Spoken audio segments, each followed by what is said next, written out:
আজ হলো শ্রাবণ মাসের প্রথম সোমবার। তো সকালবেলায় সব কাজ সেরে আমি সোজা চলে এসেছি ঠাকুর ঘরে। তো ঠাকুরের পুজো সেরে তারপর নিজেদের খাবারের জন্য রান্নাঘরে গেলাম। এই যে দুজনের জন্য দুরকম খাবার তৈরি হচ্ছে। আর রান্নাঘরের জানলা থেকে যখনই আকাশটার দিকে তাকালাম, এই নীল আকাশের মাঝে যেই সাদা মেঘগুলো এত দারুণ লাগছিল, পুরো মনটা ফ্রেশ হয়ে গেল। তো এই যে আমাদের দুজনের খাবার রেডি হয়ে গেছে।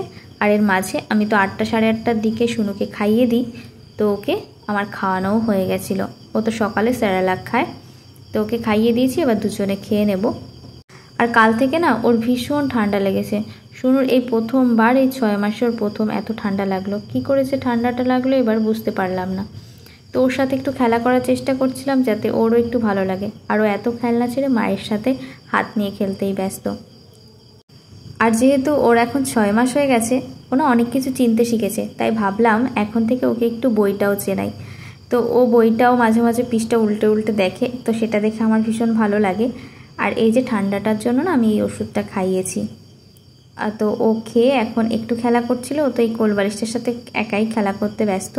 তো বেবি যখন 6 মাস হয়ে যায় তখন থেকে তার সাথে একটু বেশি সময় কাটাতে হয়। তাদের সাথে যেমন খাবার খাওয়া, তার সাথে গল্প করা, তাকে নতুন নতুন জিনিস চেনানো, যেমন বই পড়ানো। তো আমরা সেগুলোই চেষ্টা করি ওর সাথে।